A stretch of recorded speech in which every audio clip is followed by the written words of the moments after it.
By that clock up there. December 11th council meeting called to order. Would you please stand for the pledge of allegiance and a moment of silence?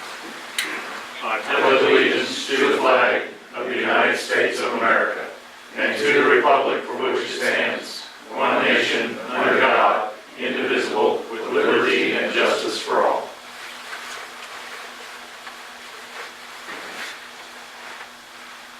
Thank you.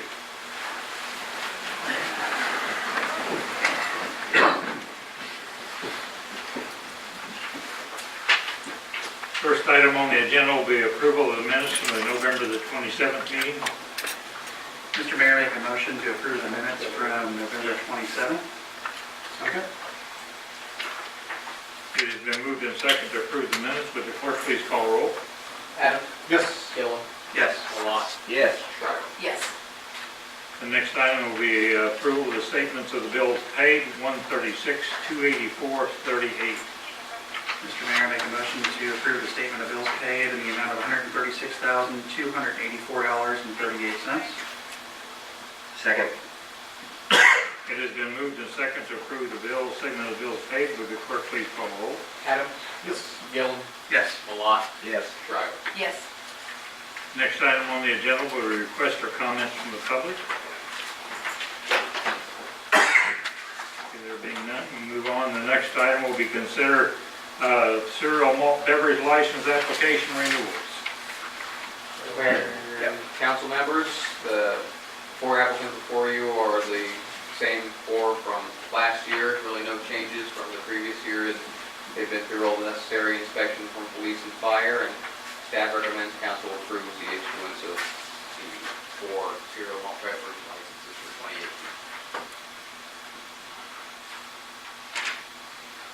Mr. Mayor, make a motion that we approve the four applicants listed on item 4. Do you need more than that? Second. It has been moved and second to approve the cereal malt beverage licenses for four applications for renewal. Would the clerk please call roll? Adams? Yes. Gillen? Yes. Malott? Yes. Schreiber? Yes. Next item on the agenda, consider ordinance number 989 regarding the city's 2018 fee schedule. Yes, Mayor, I will handle this one. As you know, as we go through each budget year, we also look at our various fees and charges for services and typically incorporate those dollars into the budget.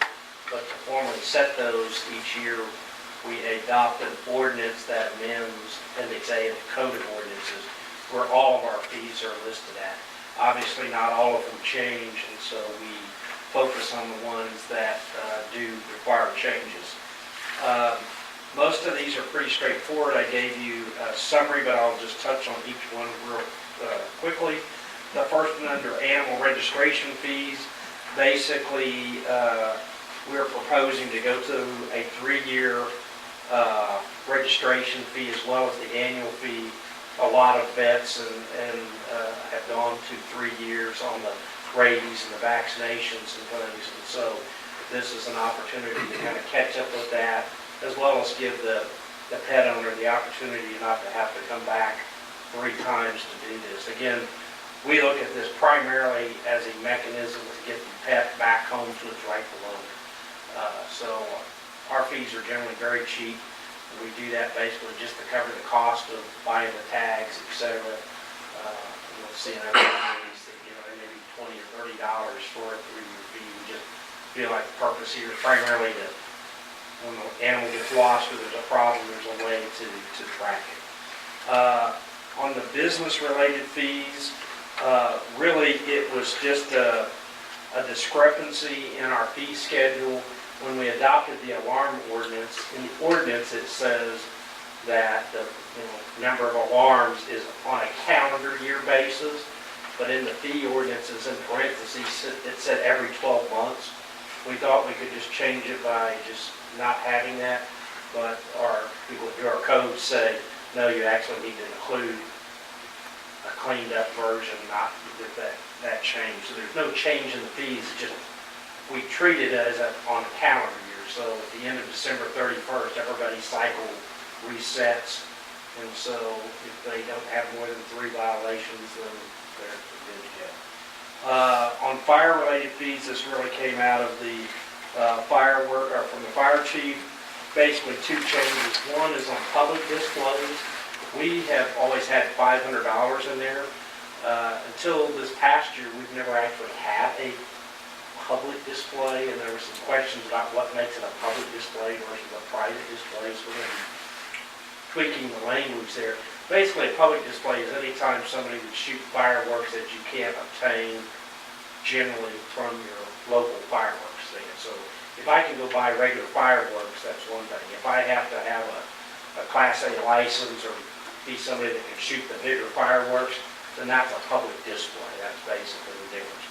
Most of the cities around us are in that $100 range. We were at 5. And then on fireworks displays, where you sell them, our current fee is $500. We're suggesting to stay at that unless we were to get a large fireworks stand or more of a permanent type building. And in that case, if it was over 3,000 square feet, we're proposing $1,000, which again is fairly common in the area. None of the ones we've had have ever exceeded that.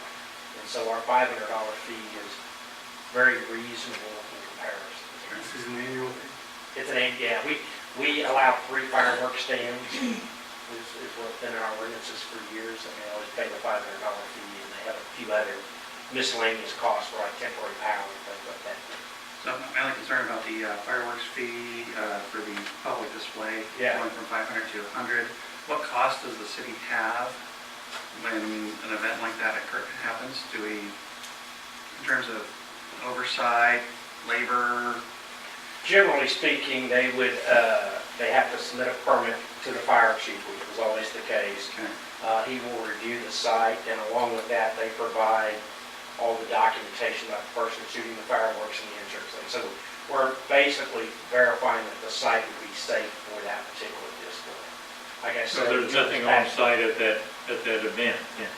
Not unless the fire chief feels like there's, I mean, I think at the last one, the chief was present, but I don't know that it's our standard that we would necessarily have full fire personnel there. No, our standard will be that we go out and we have about a 30-minute time of an inspector going to have to ensure everything's set and rigged the same way and appropriate within the code.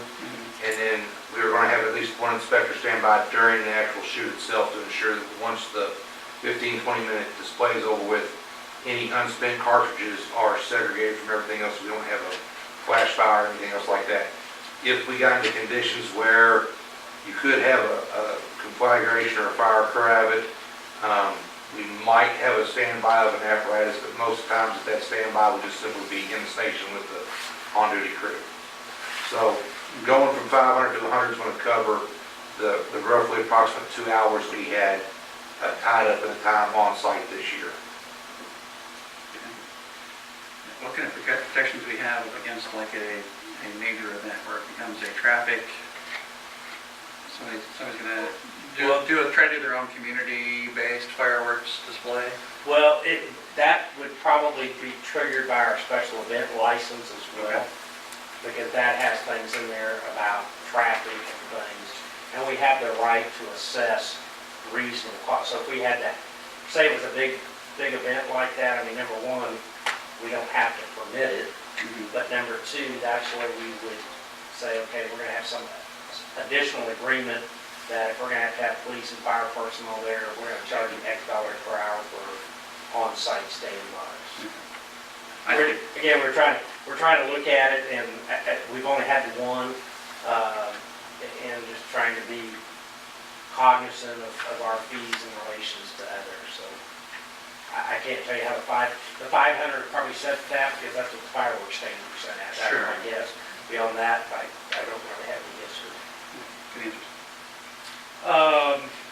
On emergency services fees, the only one we're looking at there is our BLS transport fees to go from $400 to $500.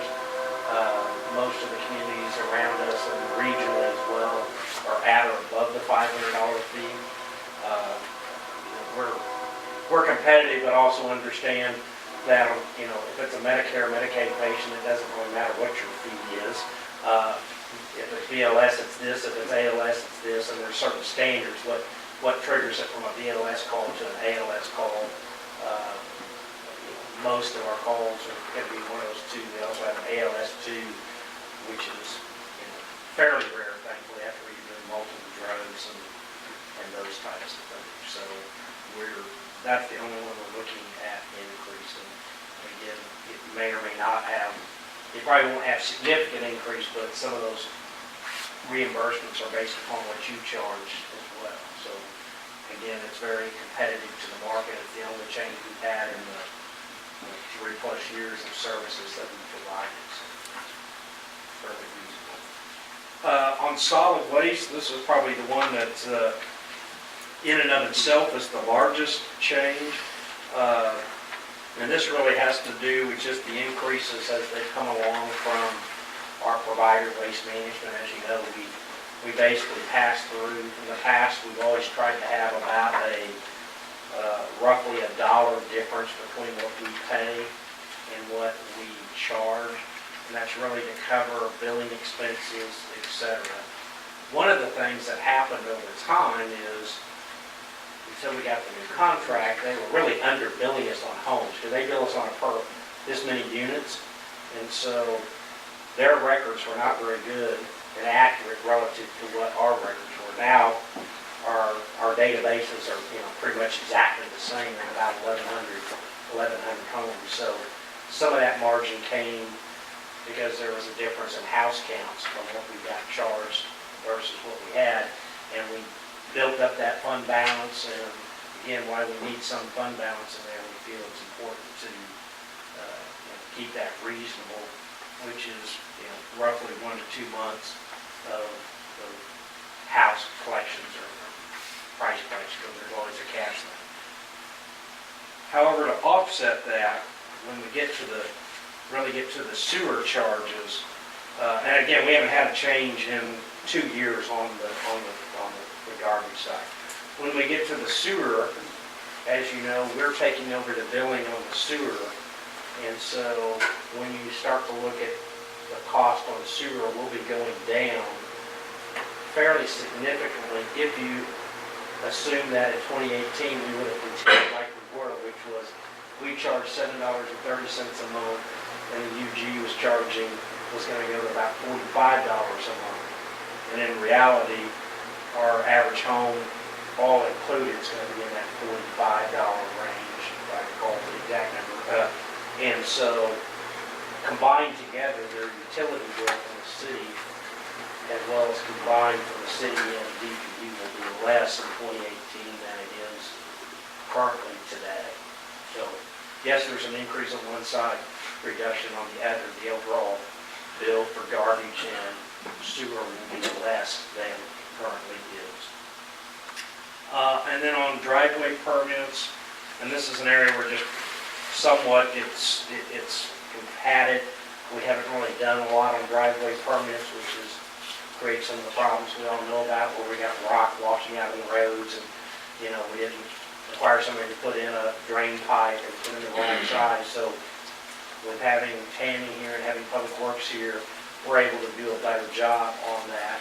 And so we're recommending the $75 fee for driveway permits, which again is probably below what you see in other cities, but it's comparable to what we charge for other types of one-time inspections. So if we do like an electrical permit or a plumbing gas permit or something like that, then we charge that $75. The only other fees we didn't touch, because we're kind of in process with the new contract with the Mid-America Regional Council and IBTS, is on building permits. I don't expect there to be large changes, but it has more to do with, we have some uniquenesses. We have a lot of large buildings that get built, and then they're generally built without tenants, and then they have a tenant, and then we don't know if it can be 1 tenant, 2 tenant, or 3 tenant. So they get charged for the building, and then when the tenant comes in, they get basically charged for that space again. We've always felt like we needed to have a mechanism around that. There's been different rates for roofs and how those are handled. There's been just different charges out there that as things have happened, they clean up. We're unique in the sense of our mobile home park. We have 12 to 15 move-ins, probably move-in, move-outs a year, where they take an old trailer, bring a new trailer in. That's pretty uncommon in most communities that they work in. They may have a trailer set here or set there, but not a park like we have as well maintained as it is. So just every place has some uniquenesses, and so they're trying to capture that because that's a regional-wide agreement on the fees. So we try to make sure we're all working together on that. So probably after the first year, we'll be back with that contract, and then that contract has that entire fee section in there, and we'll address it at that time. So I think with that, I've given you the summary. The ordinance itself is cleaned up, so what you're seeing there is what will actually be printed. And so if there's questions, we can try to answer individually. What constitute excavation? On excavation, well, generally, I want to make sure I'm touching on the right one. So the excavation permits are basically anything where there's a fill or excavate, just a general site excavation. So if I was digging, I'm not selling the dirt, I'm just simply excavating it for putting in sewer or water or something that had a Housing addition? housing addition, something like that, that wasn't covered under the rest of the permitting. That would be, if it's a situation where they're excavating to sell the material, then that triggers both a special use permit, and there is a separate fee per, I think it's per yard, per ton, I don't remember what we adopted. So where somebody's going to say, well, we're going to sell 200,000 yards of soil off this lot, that's a completely separate type of deal. This has mainly to do when we adopted the floodplain management rules, and so there's a lot of land-related things. So if somebody wanted to excavate land, especially if it's in a floodplain, this would be triggered there. So generally, it's to make sure that they have the proper erosion control in place, and there's some rules around that that we have to follow to make sure we stay in compliance with the state and federal guidelines or laws, I should say. Not really guidelines, they're pretty specific. That's a lot of information. Again, we try to look at this annually, feel like it's a lot easier to do this once a year than to come back for this one and then a month later come back for another one, and come back a month later for something else. And so we try to do all this because they basically go into effect with the first of the year, because by the time we publish this and everything, it basically is January 1 effective day. Mr. Mayor, I make a motion we adopt ordinance number 989, amending the code of the city with fees and correction of ordinances. Second. It has been moved and second to adopt ordinance number 989. Would the clerk please call roll? Adam? Yes. Gil? Yes. Mullen? Yes. Schreiber? Yes. Now it's your turn again, Mike. Well, I'm going to let Mr. Whittam handle this one. Consider resolution 2017-19 authorizing the city to enter into a reciprocal interlocal agreement with Eastern Kansas Multi-County Task Force. Mayor, members of the council, in front of you tonight is kind of some housekeeping work with the interlocal agreement. We're asking you to consider resolution 2017-19 to enter into the Eastern Kansas Multi-County Task Force. The current interlocal agreement between the city of Edwardsville and the Eastern Kansas Multi-County Task Force was approved via resolution 1996-10 in August of 1996. In 1997, Miami County entered into the four-county agreement, and the paperwork was never updated. So this is a housekeeping issue coming out of the president of the Eastern Kansas Multi-County Task Force to address our interagency investigative work effort. If you remember, we had a fatal fire and an injury-related fire this year that we had mutual aid, other investigators coming to help us on. We also sent two of our investigators to go help out in Oldwood Park under this interlocal agreement. What it does is it ties in Miami, Leavenworth, Jackson and Wyandotte County to share those resources.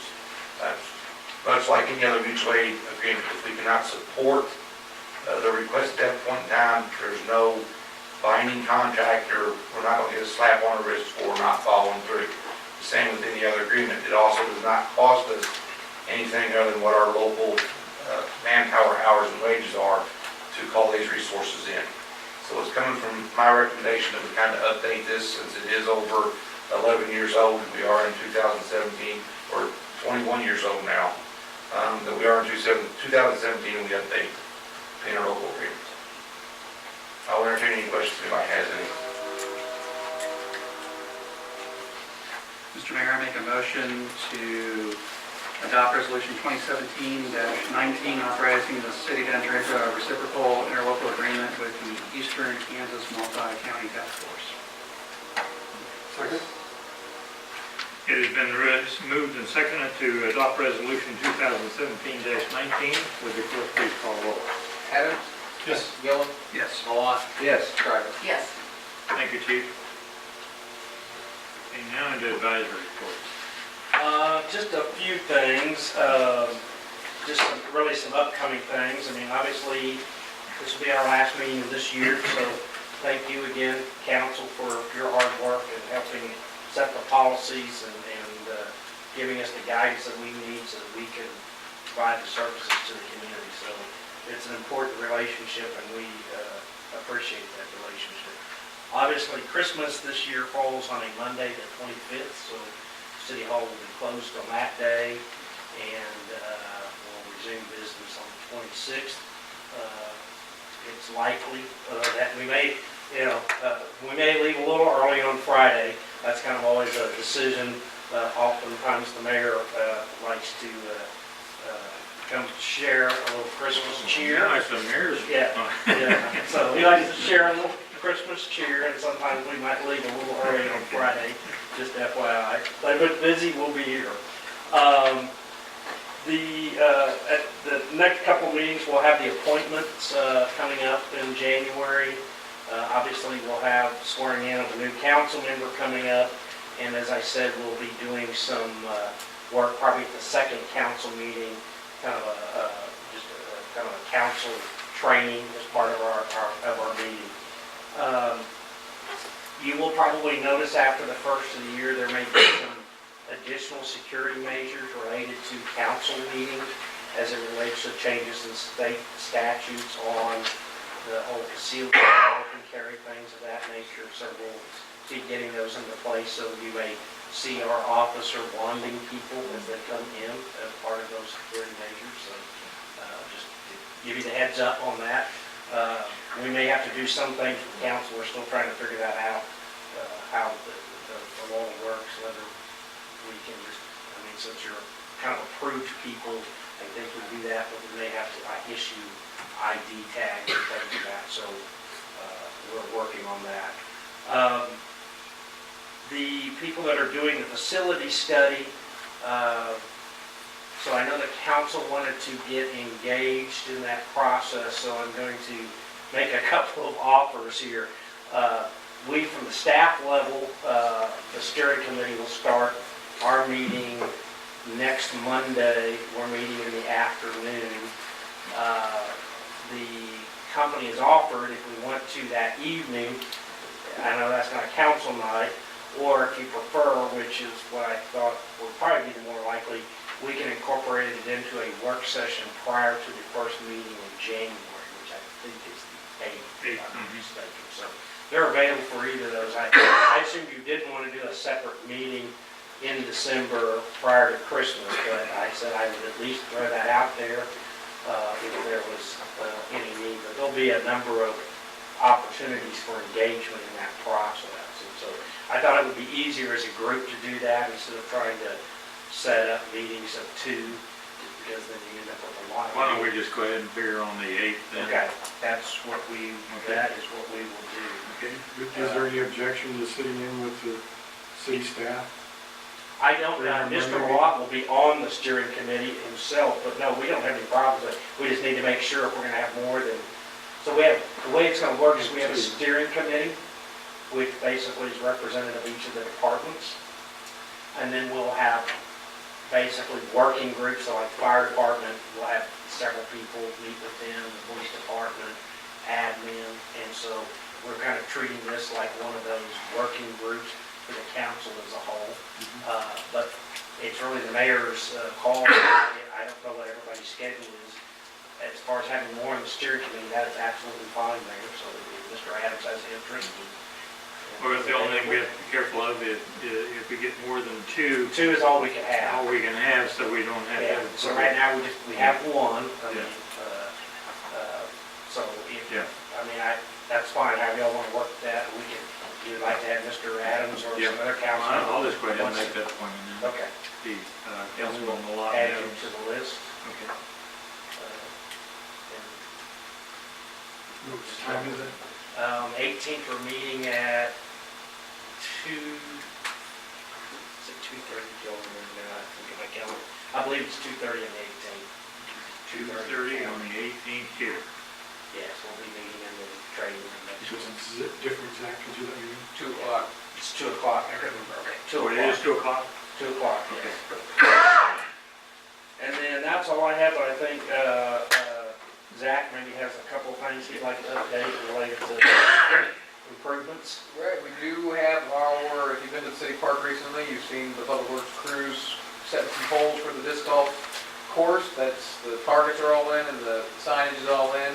We're gonna be putting in the kiosk sign here pretty soon. We're getting a piece of plastic cutout for the front of it to protect against vandalism and weatherization and things like that. But yeah, we're excited about it. When we were out there, we saw some folks who had heard about the course and wanted to come out and take a look at it. So they're, know that there's members of the community who are ready to play on it. So hopefully the weather cooperates for at least a couple more weeks and we can break it in proper. We'll probably do something a little more formal once the springtime rolls around, and introduce the rest of the community to it. Start showing it off, because Mike has stressed that it's one of the only it's the only one we've found where it's a combination disc golf, football. Even though he said it in the Metroplex, I still say nationally, there's no other combination. As far as we know, it's national. Right. Nobody yet has been able to disprove that statement. But we're excited about it, and we're gonna be able to incorporate the football aspect of it, I think, in our youth soccer programs too. So, yeah, it should be neat and pretty well done. Okay. Chief Matisse. The only thing I had was, Mr. Webb's already mentioned the security changes for next year, but we'll get all the details ready for you. And more than likely what you'll see is you'll come through this door and you'll be on the list because that's one of the requirements. And then anybody else entering will have to come through the security clearance. So, and that includes this meeting in court and then any other public meetings we so designate. So it won't be all of them because we have that option, but that's what we'll be doing. Otherwise, Merry Christmas, Happy Holidays. Thank you. Do you have any other news you'd like to share? Nope. Chief, we're not going to pressure you about it. My raise? Yeah. That wasn't the good news I was gonna say. Raised up real good, though. The National Weather Service put out a red flag warning for today. It's about 3 o'clock this afternoon. I went ahead and enacted a burn ban. Everything in Edwardsville, we did a significant amount of rain. The last significant rainfall we had was October 28th. The fire department will not be issuing any burn permits to anybody in the city. If we make a response to somebody burning, after ban has been posted, we'll have a citing follow through to that issue. We did go up to Bonner Springs this afternoon to assist outside the Boy Scout camp on brush, trees, and Billy Goat country out there that was burning, so it is dry. In January, we're bringing in the emergency operations plan that was recently ratified by the unified government. That'll be just part of another housekeeping issue that we do when we sit there and adopt interlocal agreements. This is a FEMA-bound response plan that falls in line with Presidential Directive number 5 with Homeland Security. What it does is it allows us to facilitate reimbursement under disaster proclamations. The past 18 months, the police departments, fire departments, public works, all the public agencies and private agencies to work together to update the emergency operations plan. The last update on it was 2012. That'll be coming sometime in January. Saturday morning, Grand Cruise Trim Fire Truck, families will be at Earth Community Center at 9 o'clock in the morning. Anybody wants to show up, they're more than welcome to come on out and support that. Again, Merry Christmas, Happy Holidays. Thank you from the fire department, EMS staff, for the support the city council's given us through the year. Mr. Gillum, I want to thank you for your time serving on council. So, thank you, sir. That's all I've got. You know, if you move that earth thing outside, we'll have some rain. This is the first year it hasn't snowed and iced on us. If you look at the forecast, it's supposed to be 57 and no ice. The last 2 years, it's been ice in the morning. Well, it did start to sprinkle tonight. Yeah, it is. I think we ought to move it out to it. Good. Call it a city event. Yeah. We'll schedule the disc golf opening. Danny, Public Works, any report? Two updates. I believe the last council meeting or the one before, a couple council members inquired about the intersection of 102nd Terrace and Edgehill. About that work that section's been up in about 3 or 4 months. Contractor's actually going to come in and start doing work on that tomorrow. So hopefully that'll be buttoned up before winter's here. Another question came up, I believe, last council meeting about code enforcement, and especially one addressed down here. So I was just going to give you a little information about the codes. All right. Currently, we have 19 open cases. We have 132 cases that we've closed, achieved compliance this year.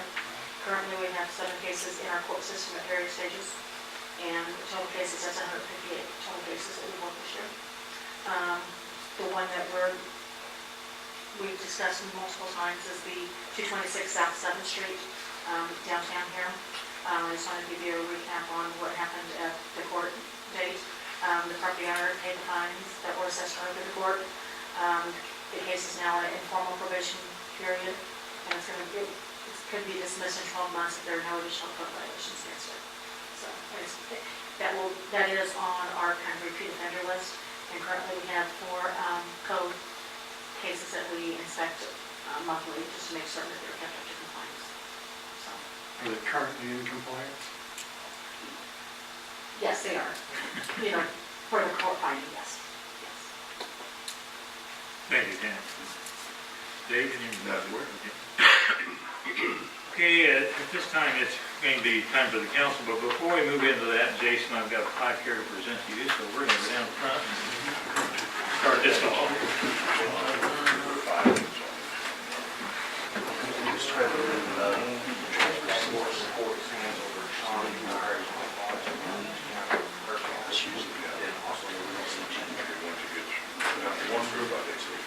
Presented to Jason Gillum in appreciation of your outstanding service to the city of Edwardsville, Kansas while serving as city council member 2013-2017. Jason, thank you very much. Appreciate it.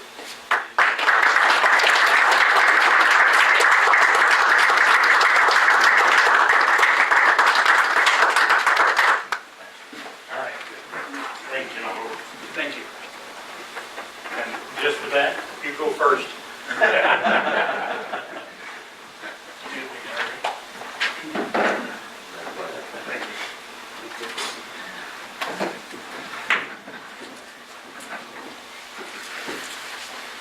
I don't have a lot to say tonight. I think I said a lot last time, so I just want to say it has been an honor and a privilege to work with such a professional staff and members of the council that are willing to give of their time for the betterment of our city.